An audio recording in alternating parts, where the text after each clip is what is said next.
Welcome to The Explainer. Today, we're going to tackle that invisible force that can make or break basically any project: risk. By the end of this, you'll walk away with a simple yet really powerful playbook to turn all that uncertainty into an advantage. So let's just dive right in. We've all been there, right? You have this brilliant plan, every single detail is mapped out perfectly, and then, bam, something totally unexpected happens. A key person on your team gets sick, a supplier is late, some new piece of tech just completely fails. And all of a sudden, your perfect plan is just chaos. So what is this invisible force that can throw even the best plans completely off course?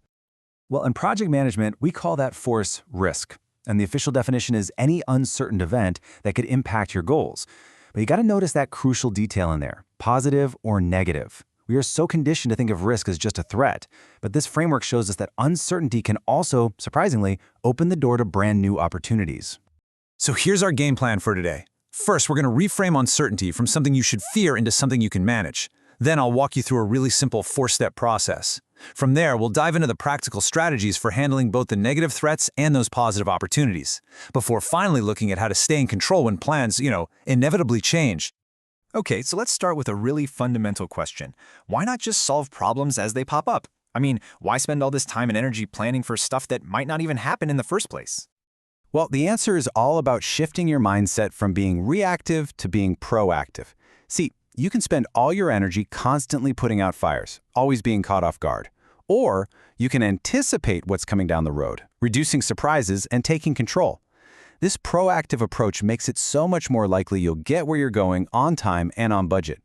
You're no longer just a passenger, you're in the driver's seat. So how do we actually do this?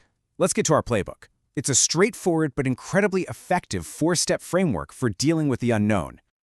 This is our roadmap, broken down into 4 steps. We start by identifying what could happen. Then we figure out, okay, how bad could it be?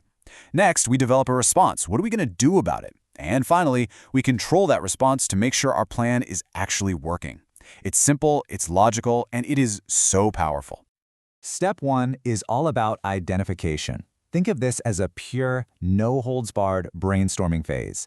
Get your team together and just list every single possible thing that could affect the project. Everything, from a key supplier going out of business to a sudden shift in the market.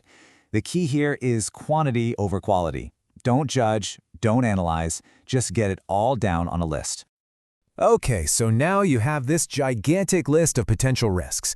Obviously, you can't tackle everything, so how do you focus your energy? Well, that is where step 2, assessment, comes in. This simple tool right here is a risk severity matrix, and it is incredibly powerful. For each risk you listed, you plot it on 2 axes. How likely is it to happen? And if it does, how bad will the impact be? This immediately shows you your priorities. Anything that lands in that red zone demands an immediate plan, while the stuff in the green zone might be things you can just, keep an eye on. Now, if you want to get a little more precise, some methods add a third variable: detection. And think about it. A slow data leak is way more dangerous than a sudden server crash because it's so much harder to spot. So a high-impact, high-probability risk that is also difficult to detect, that is your ultimate red zone threat. So once you've figured out your top threats, you can finally move from just analyzing to actually taking action. And this brings us to the 3rd step: developing your response. So the source material outlines 5 basic strategies you can mitigate a risk, like say, by doing extra testing on new software. You can avoid it by just changing your plan completely. You can transfer it, which often means buying insurance. If it's something way beyond your control, you escalate it up to leadership. And finally, for those low-impact risks, you might just consciously retain it, which means you accept it and you'll deal with it if it happens. For those really significant red zone risks, you're going to want to create a contingency plan. Just think of this as your plan B.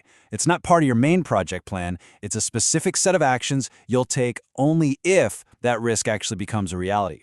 Having this ready to go prevents panic and, trust me, a lot of costly, rushed decisions down the line. Okay, now remember way back at the beginning when our definition of risk included positive outcomes? This is a huge point that so many people miss. Uncertainty isn't just about stopping bad things from happening. It's also about being ready to jump on good things when they appear. And just like with threats, there are strategies for opportunities.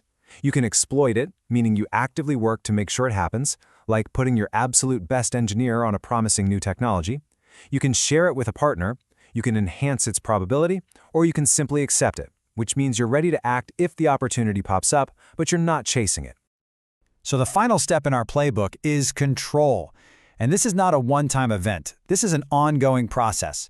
You execute your plans, you monitor for any triggers, and you are constantly scanning for new risks on the horizon. The key tool for all this is a risk register. It's a living document that tracks every risk, its status, and your plan for it. Now look, acting on risks and opportunities is inevitably going to lead to changes in your project plan. And that's exactly why having a formal change management system is so critical. It gives you a structured process to make sure that when you do have to pivot, you do it in a controlled and well-communicated way, which, prevents total chaos. So let's just bring this all together. The big takeaway here is this. Risk management is not about perfectly predicting the future. That's impossible. Instead, it's about building a structured process that just makes you ready for uncertainty.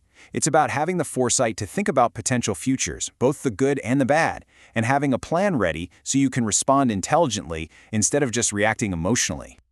So I'll leave you with a final thought to take with you.